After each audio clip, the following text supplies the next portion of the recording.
ونصلي على رسوله الكريم أما بعد.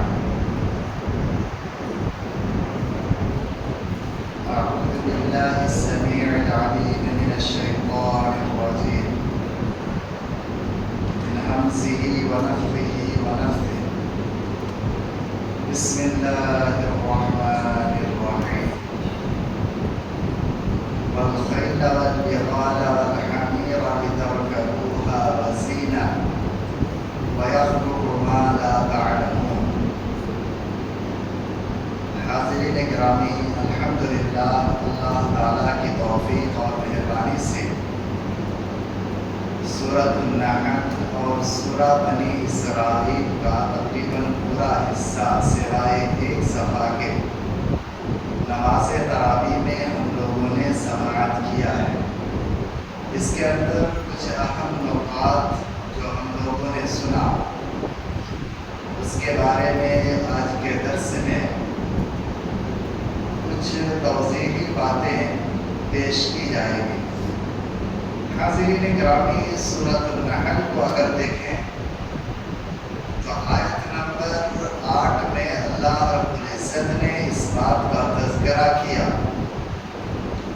کہ گھوڑا، خچر اور گدھا تمہارے سواری کے لیے اللہ تعالیٰ نے پیدا کیا، اور یہ جانور باعث زینت بھی ہے، اور تمہارے لیے اس کے علاوہ ایسی سواریاں پیدا کی گئی ہے جس کو تم جانتے نہیں ہو. حاضرین گرامی، نبی صلی اللہ علیہ وسلم کے زمانے میں اونٹ پر یا تو پھر یہ مذکورہ جانوروں پر لوگ سواریاں کیا کرتے تھے، اور اس کے علاوہ بڑی سواری مانی جاتی تھی ہاتھی کی سواری. لیکن جیوں جیوں وقت گزرتا گیا اس چیز میں ترقی ہوتی گئی، اور لوگوں نے نت نئی ایجادات کو روبرو لے آئے، جیسے بائک، کار وغیرہ وغیرہ. تو یہ چیزیں یقینی طور پر صحابہ کرام کے زمانے میں نہ تھی. اللہ تعالیٰ کا فرمان بالکل ثابت آتا ہے کہ یہ نئی ایجادات ہیں. ٹرین ہے، ہوائی جہاز ہے، کار ہے، بائک ہے، تو یہ نئی ایجادات ہیں. کوئی اگر یہ کہتا ہے کہ اہل حدیث جو ہے یہ نبی کی سنت کو چھوڑ کر کے کام نہیں کرتا ہے، لہٰذا نبی صلی اللہ علیہ وسلم تو اونٹنی پر سواری کیا کرتے تھے یا دیگر جانوروں پر سواری کیا کرتے تھے، لہٰذا کوئی اہل حدیث جو ہے اس طرح کی سواریوں پر سواری نہ کرے تو ان کا کہنا یہ غلط ہوگا. کیوں؟ ایک تو اللہ تعالیٰ نے اس کے بارے میں پیشی گوئی کر دی، اور دوسری چیز نبی صلی اللہ علیہ وسلم نے فرمایا کہ قرب قیامت کے ٹائم ایک وقت ایسا ہوگا کہ لوگ نمازوں کے لیے آئیں گے اور اونٹ کے کجاوے جیسی چیزوں پر سوار ہو کر کے آئیں گے اور مسجد کے گیٹ پر اتریں گے. آج وہی حالت ہے کہ کار پر، بائک پر لوگ آتے ہیں اور ایک دم گیٹ کو سٹا کر کے گاڑی لگاتے ہیں، چلنے والا بھی پریشان ہو جانا. یہ حالت ہوتی ہے. تو نبی صلی اللہ علیہ وسلم نے بھی پیشی گوئی کی ہے. تو یہ کوئی نئی چیز نہیں ہے، بلکہ پہلے ہی ان چیزوں کو اللہ کے حبیب محمد رسول اللہ صلی اللہ علیہ وسلم نے بیان کر دیا تھا. اس طرح سے آگے اللہ رب العزت نے ایک بات کی وضاحت یہ بیان کی ہے کہ جتنی بھی امتیں اس دار فانی کے اندر گزری ہیں، ہر امت پر ہم نے ایک رسول کو بھیجا، اور یہ رسول ایک اللہ کی عبادت کی طرف لوگوں کو بلائے اور طاغوت کی عبادت سے بچانے کی کوشش کی ہے. اللہ تعالیٰ نے کہا وَلَقَدْ بَعَثْنَا فِي كُلِّ أُمَّةٍ رَسُولًا أَنِ اعْبُدُوا اللَّهَ وَاجْتَنِبُوا الطَّاغُوتَ. ایک اللہ کی عبادت کرو اور طاغوت کی عبادت سے اجتناب کرو، پرہیزگاری اختیار کرو. اب طاغوت کیا چیز ہے؟ تو اس ضمن میں حضرت عمر رضی اللہ تعالیٰ عنہ بیان فرماتے ہیں کہ اللہ کے علاوہ جتنی چیزوں کی عبادت کی جاتی ہے وہ طاغوت ہے. اور عقیدے کے بحث میں جائیں گے تو علامہ امام ابن تیمیہ وغیرہ کے اقوال آپ کو ملیں گے کہ اللہ تعالیٰ کے علاوہ جتنی چیزوں کی عبادت کی جاتی ہے اور وہ اپنی عبادت سے خوش ہے وہ طاغوت ہے. یوں تو عیسیٰ علیہ السلام کی بھی عبادت کی جاتی ہے نا، عزیر علیہ السلام کی بھی عبادت کی جاتی ہے، مریم علیہ السلام کی عبادت کی جاتی ہے، فرشتوں کی عبادت کی جاتی ہے. جیسے کہ کفار مکہ کہا کرتے تھے کہ یہ فرشتے اللہ تعالیٰ کی بیٹیاں ہیں، نعوذ باللہ، یہ ان کا اعتقاد تھا. تو کیا یہ فرشتے اپنی عبادت سے خوش ہوں گے؟ کیا عیسیٰ علیہ السلام اپنی عبادت سے خوش ہوں گے؟ کیا عزیر علیہ السلام اپنی عبادت سے خوش ہوں گے؟ نہیں. ایک معنی تو یہ. دوسرا، طاغوت کا یہ معنی بیان کیا گیا کہ اس کا معنی ہے شیطان، کیونکہ اصلاً انسان کو شیطان نے ہی گمراہ کیا ہے. آدم علیہ السلام ایمان والے مسلمان، اللہ کا پیغمبر، اور انہیں کی پوری اولاد ہے. پھر ان کی اولاد میں بت پرستی کہاں سے شروع ہو گئی؟ شرک پرستی کہاں سے شروع ہو گئی؟ یہ شیطان نے لایا. لہذا طاغوت سے مراد شیطان ہے کہ شیطان کی پرستی سے بچو. اللہ کے علاوہ جتنی چیزوں کی عبادت کی جاتی ہے، چاہے وہ دیوی دیوتا ہو، چاہے وہ کنکر شنکر ہو، چاہے وہ شجر و حجر ہو، چاہے اس کے علاوہ شمس و قمر ہو، یہ ساری چیزیں ایسی ہیں جو بذات خود اللہ تعالیٰ کی رحمت کے محتاج ہیں.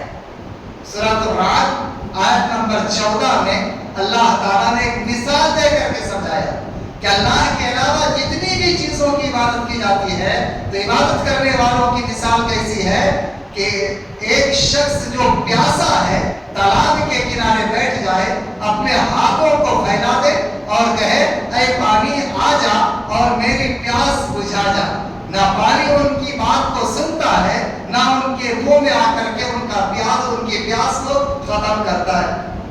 تو غیر اللہ کی جو عبادت کی جاتی ہے ان کی مثال ویسے ہی ہے، اس گپ آدمی کی طرح کہ تالاب کے کنارے پانی کو بلا رہا ہے بیٹھے بیٹھے. تو طاغوت ہر وہ چیز جس کی اللہ کے علاوہ عبادت کی جاتی ہے. پھر آگے اللہ رب العزت نے کہا کہ تمہارے لیے ایک نشان عبرت ہے چوپایوں میں، کہ چوپایا جو گھاس کھاتا ہے اور اس چوپایا سے گوبر اور خون کے بیج سے میں تمہارے لیے خالص دودھ کو نکالتا ہوں جس کو تم بڑا مزے سے پیتے ہو.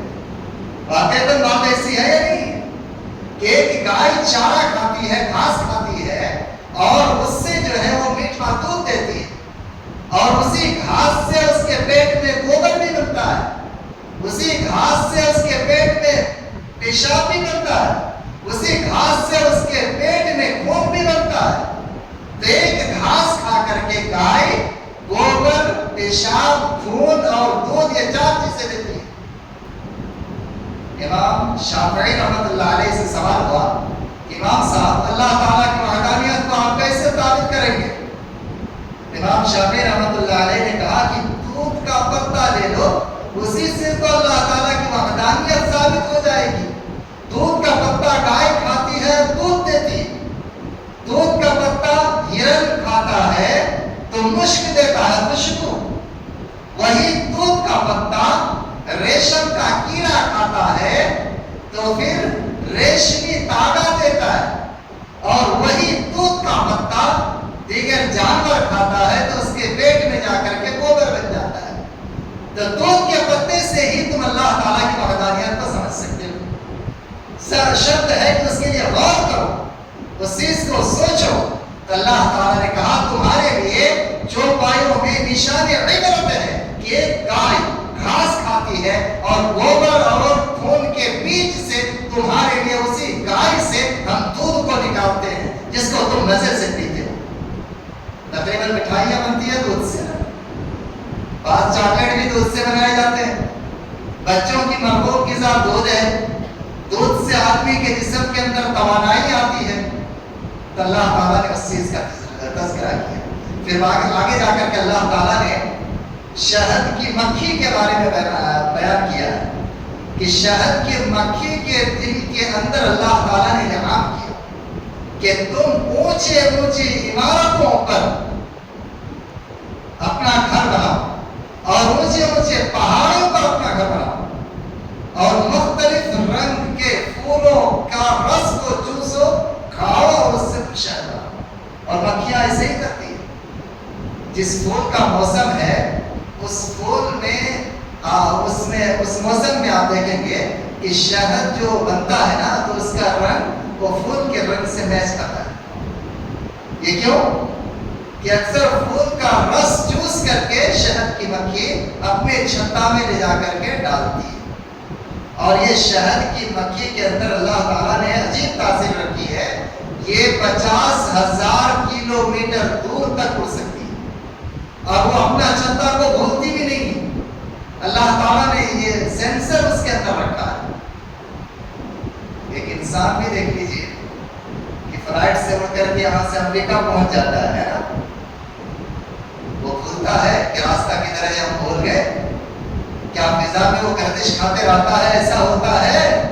نہیں ہوتا ہے۔ اللہ تعالیٰ نے نشان عبرت رکھا اور وہ مکھی جو شہد بناتی ہے اللہ تعالیٰ نے کہا کہ اس میں لوگوں کے لیے شفا ہے، لوگوں کے لیے شفا ہے۔ بخاری کی روایت ہے، نبی صلی اللہ علیہ وسلم نے فرمایا 3 چیزوں میں شفا ہے۔ ایک پچنا لگوانے میں ہے نا، دوسرا شہد میں، اور تیسرا کیل میں۔ کیل پچنا لگوانا کیا ہے کہ تھوڑا تھوڑا کاٹ دیتے ہیں اور پچنا لگوانا ہی بولتے ہیں نا۔ دوسرا کچھ نام ہے حجامہ، جی جی صحیح بتایا، یہ حجامہ لگانا، اس میں کیا ہے؟ شفا ہے، شہد میں شفا ہے۔ کیل کیا ہے کہ بیماری کی وجہ سے جسم کا وہ حصہ جہاں زخم ہو جائے یا پھر گھاؤ کی وجہ سے یا کٹنے کی وجہ سے، تو لوہا کو آگ میں گرم کر کے اس جگہ پر لگا دیا جاتا تھا، وہ زخم بھر جاتا تھا، یہ بیماری سے ہو جاتی تھی، تو اس میں شفا ہے۔ پھر نبی صلی اللہ علیہ وسلم نے آگے بیان کیا کہ تم کیل سے علاج مت کرو، یہ تمہارے لیے درست نہیں۔ اس میں آدمی کو بڑی تکلیف ہوتی ہے، جلتا ہوا انگارے کی طرح لوہا اس کو لے کر کے زخم میں لگانا، اور زندہ آدمی کے زخم میں لگا کر کے اس کو اور تو تکلیف میں آپ مبتلا کر دیتے ہیں، لہٰذا اس سے نبی صلی اللہ علیہ وسلم نے منع کیا ہے۔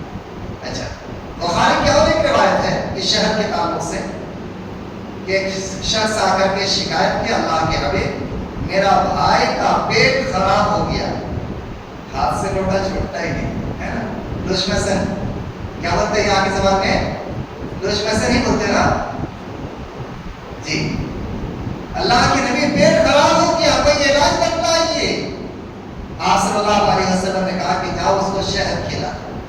شہد کھلایا، دیکھا کیا اور زیادہ بیماری بڑھ گئی۔ پھر آیا اللہ کے رسول علاج بتلائیے، کہا شہد کھلا، کہاں کھلا، پھر سے کھلاؤ، پھر کھلایا۔ تیسری دفعہ آیا، اللہ کے رسول بیماری صحیح نہیں ہو رہی ہے، پیٹ خراب ہے۔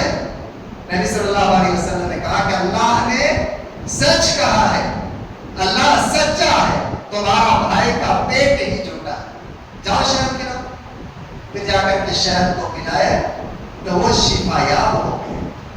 تو شہد کے اندر بھی بیماریوں کا علاج ہے۔ اس کے علاوہ 2 چیز اور ہے جس میں موت کے علاوہ ہر چیز کا علاج موجود ہے۔ وہ 2 چیزیں کون کون سی ہیں؟ ایک ہے منگریلا، حبۃ السودا جس کو عربی میں کہا جاتا ہے، اور یہاں کی زبان میں غالباً کلونجی کہا جاتا ہے، کلونجی۔ موت کے علاوہ ہر بیماری کی شفا اس میں موجود ہے۔ اور دوسری چیز ہے سنا مکی کی پتیاں، تو اس میں بھی موت کے علاوہ ہر بیماری کا علاج موجود ہے۔ تو شہد میں بیماری کا علاج موجود ہے، سنا مکی کی پتی میں علاج موجود ہے، اور حبۃ السودا میں علاج موجود ہے، اور اسی طریقے سے حجامہ میں بھی علاج کیا ہے؟ موجود ہے۔ منگریلا کے تعلق سے نبی صلی اللہ علیہ وسلم کا واضح فرمان کیا ہے کل داء دواء الا السام، کہ ہر بیماری کا علاج موجود ہے. ایک تو اس کے علاوہ بھی بعض چیزیں ایسی ہیں جس میں بیماری کی شفا موجود ہے. آج کل جو مختلف طرح کی نئی بیماریاں آ رہی ہیں، تو ہر بیماری کا علاج بھی اللہ رب العزت نے رکھا ہے. ایسیڈ فلو ہو، برڈ فلو ہو، حیضہ ہو، کلرا ہو، اس کے علاوہ کرونا وائرس ہو، SKRS ہو، سارس ہو، تو جتنی طرح کی بیماریاں ہوتی ہیں ہر طرح کی بیماری کا علاج موجود ہے. تاہم شہر میں ہر طرح کی بیماری کا علاج موجود نہیں ہے، لیکن اس میں بہت ڈھیر ساری بیماریوں کا علاج موجود ہے. تو اللہ تعالیٰ نے کہا فیہ شفاء للناس، اس میں لوگوں کے لیے شفا ہے. پھر آگے اللہ رب العزت نے جن باتوں کا تذکرہ کیا ہے ان میں سے ایک اہم بات یہ ہے کہ اللہ تعالیٰ عدل کا حکم دیتا ہے. اللہ تعالیٰ احسان و سلوک کا حکم دیتا ہے قرابت داروں کے ساتھ. اللہ تعالیٰ ہر طرح کی برائی سے بچنے کا حکم دیتا ہے اور ہر طرح کے منکر سے بچنے کا حکم دیتا ہے اور ہر طرح کی ظلم زیادتی سے بچنے کا حکم دیتا ہے. سورۃ النحل آیت نمبر 90. تو اس میں جو ہے بات معلوم ہوئی کہ جو گناہ کا کام ہے اس کو آدمی چھوڑ دے. اور ان میں سے 2 گناہ ایسا ہے کہ جس آدمی کے اندر جمع ہو جائے فوری طور پر اللہ تعالیٰ دنیا کے اندر ہی ان کو سزا دے دیتا ہے. ایک کیا ہے؟ رشتوں کو کاٹنا، حسن سلوک نہ کرنا، رشتوں کو کاٹنا. دوسرا کیا ہے؟ ظلم زیادتی. فوری طور پر اللہ تعالیٰ کو سزا دے دیتا ہے. حابیل اور قابیل کا واقعہ دیکھیے. تو جب قابیل نے حابیل کو قتل کر دیا، اب اس کو دفنائے گا یا کیا کرے گا بات سمجھ میں نہیں آ رہی. بات سمجھ میں نہیں آ رہی ہے تو کاندھے پہ لے کر کے اپنے بھائی کی لاش کو گھوم رہا ہے. کروں کیا کروں کیا کروں. پھر آخر 2 کوا آ کر کے معاملہ کو حل کیا اور قابیل کہنے لگا کہ میں اس کوا سے بھی زیادہ نیا گزرا ہو گیا کہ اس نے تو اپنے بھائی کی لاش کو چھپا دیا اور میں اپنے بھائی کی لاش کو چھپا نہیں سکتا. بڑی ندامت اور شرمندگی ہوئی. کیوں ایسا ہوا؟ ان کے اندر 2 گناہ جمع ہو گیا. ایک تو اس نے رشتہ کو کاٹا، دوسرا اس نے ظلم کیا، زیادتی کی.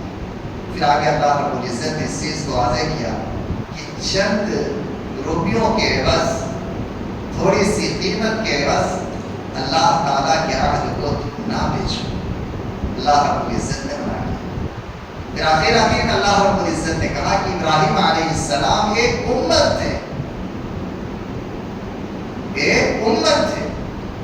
پھر آگے اللہ رب العزت نے توحید کی دعوت دینے کا حکم کرتے ہوئے کہا کہ تم حکمت سے اور نصیحت سے لوگوں کو اللہ کی وحدانیت کی طرف بلاؤ اور صبر و تحمل سے کام کرو، تقوی اختیار کرو، پرہیزگاری اختیار کرو اور احسان مند ہو جاؤ.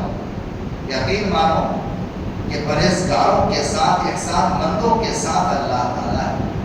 پھر یہاں سے جو ہے سورہ بنی اسرائیل شروع ہوتا ہے.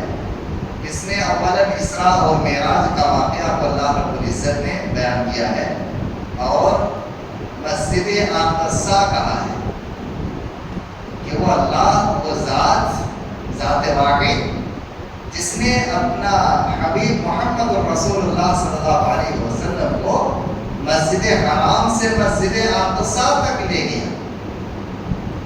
مسجد حرام سے مسجد اقصیٰ تک اللہ تعالیٰ نے اپنے حبیب کو لے گیا.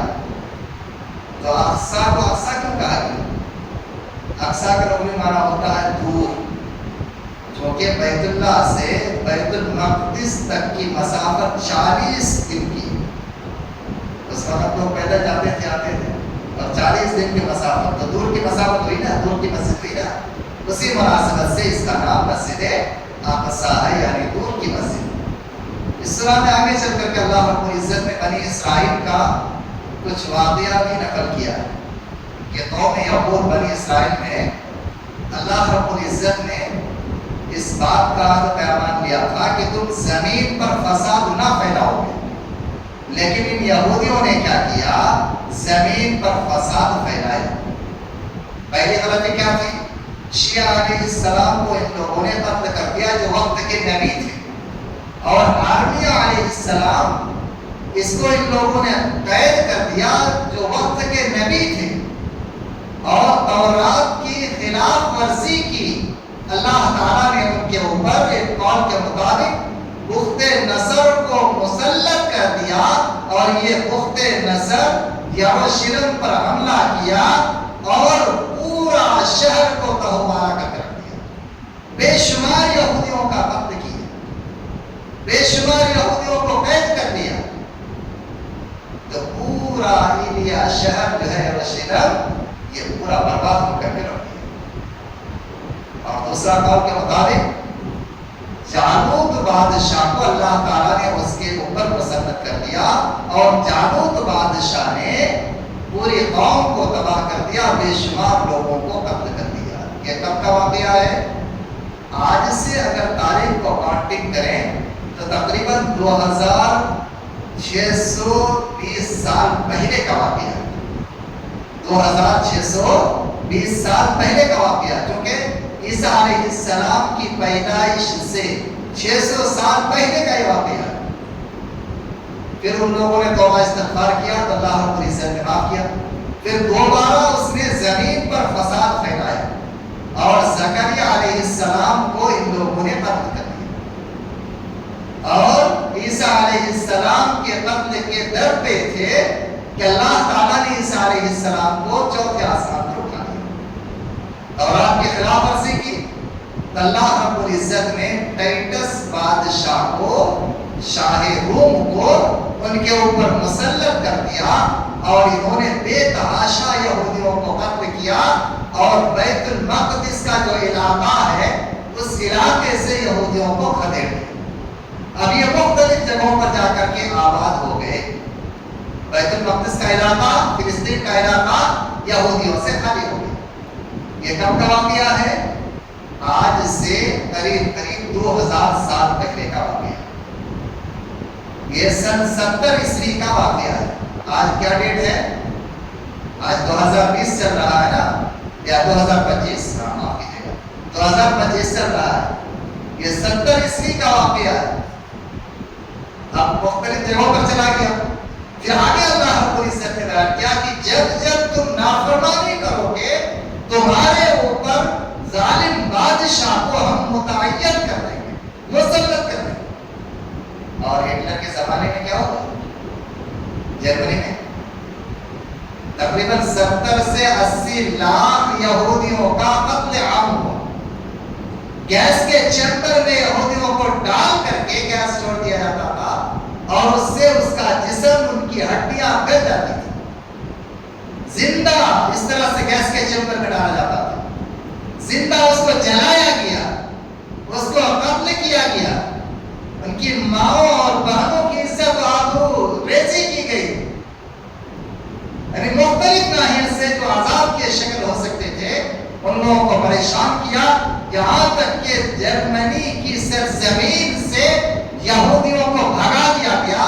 اب کوئی بھی ملک ایسا نہیں تھا جہاں پر لوگ یہودیوں کو پناہ دیں۔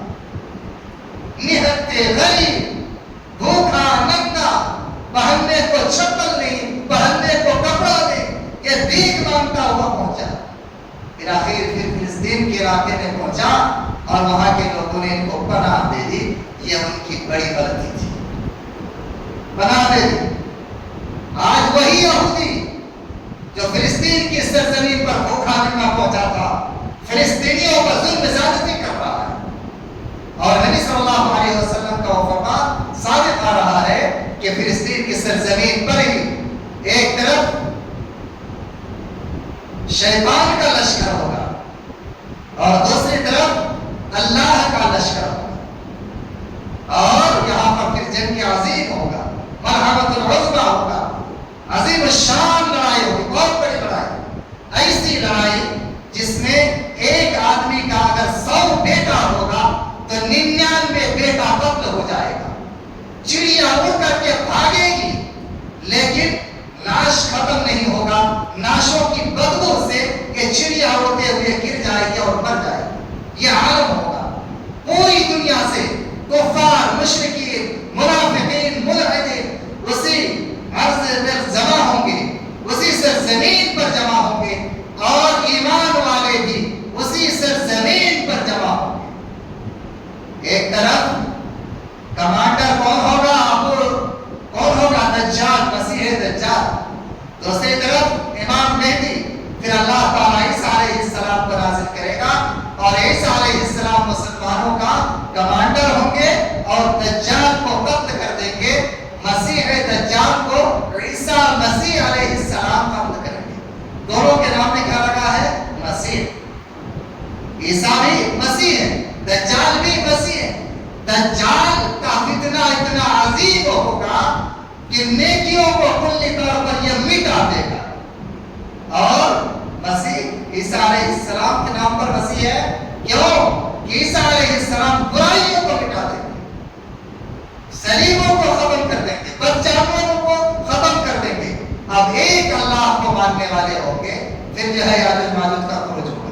مطلب بحث سے میں ادھر جانا نہیں چاہتا، صرف انتباہ آپ ذہن کے اندر رکھیں کہ ایک ناحیت سے یہ بات معلوم ہوتی ہے کہ یہ جو یہودی ہیں، غیر مسلم ہیں، یہ جو ہے اپنے مقتل میں جمع ہو رہے ہیں، اپنی قتل گاہ میں جمع ہو رہے ہیں.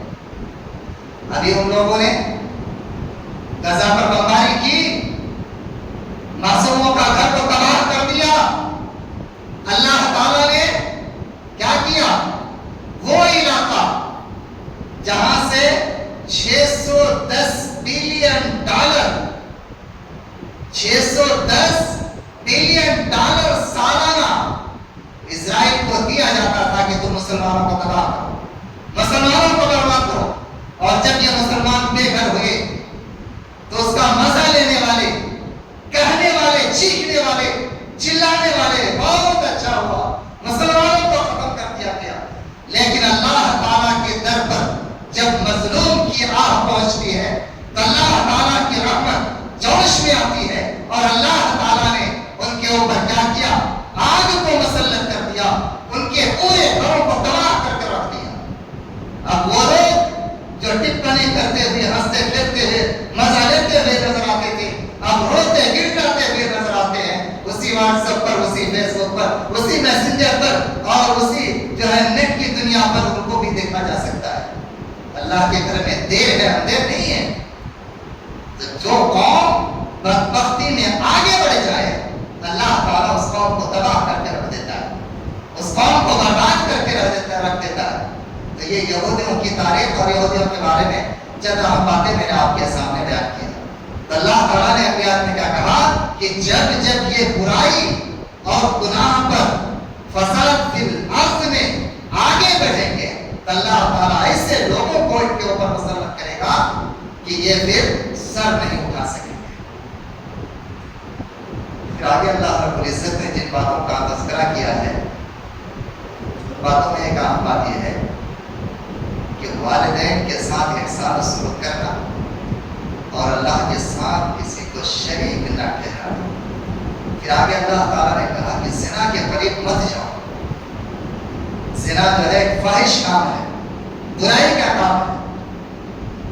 یہ زنا کاری جو نیٹ کی دنیا میں آسمان سے پھیلایا گیا نا، آپ کو میں بتاتا چلوں کہ نبی صلی اللہ علیہ وسلم نے پیشی گوئی کی تھی کہ ایک وقت ایسا آئے گا کہ فتنوں کو، برائیوں کو آسمان سے پھیلائی جائے گی،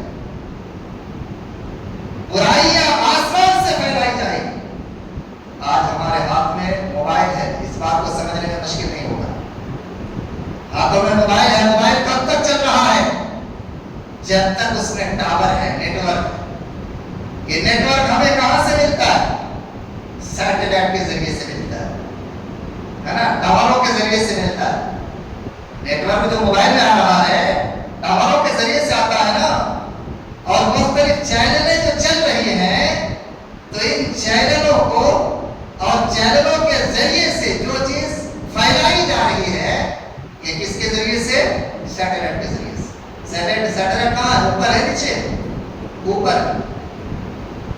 تو آسمان سے برائیاں پھیلائی جائیں اور یہ فتنے اس آسمان سے پانی کے بوند گرتے ہیں، پانی کے قطرے گرتے ہیں، آج وہی عالم ہے نہیں؟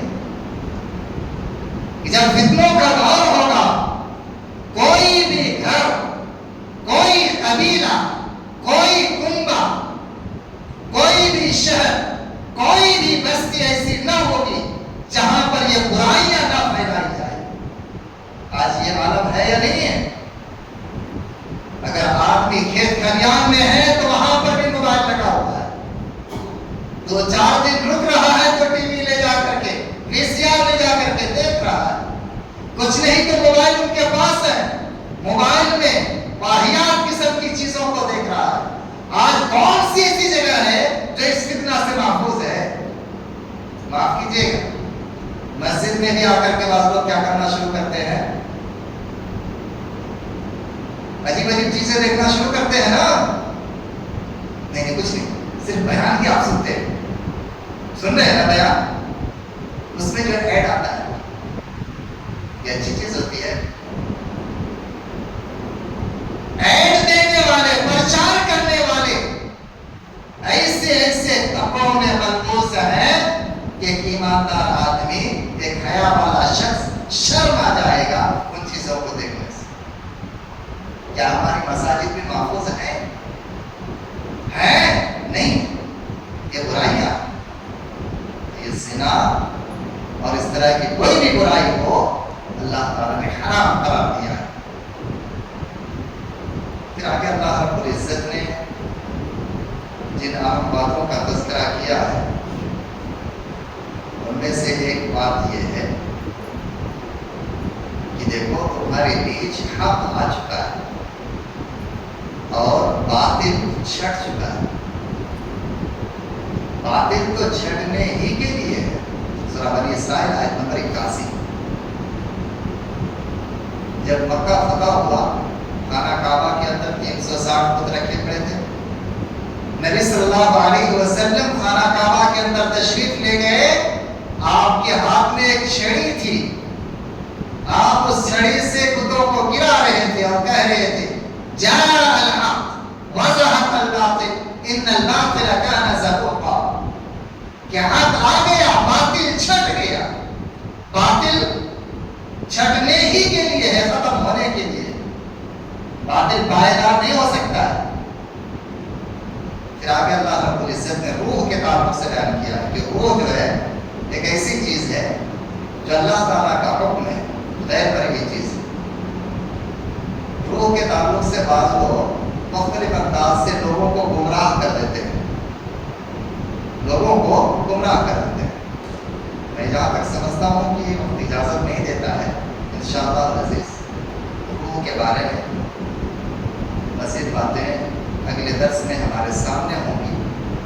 اللہ تعالیٰ سے دعا ہے پروردگار عالم تو ہمیں تیرے کلام کا صحیح فہم عنایت فرما، کفر اور شرک سے ہماری حفاظت فرما اور ہم سب کو امن و عافیت نصیب فرما، آمین۔ سبحانک اللہم و بحمدک، اشہد ان لا الہ الا انت، استغفرک و اتوب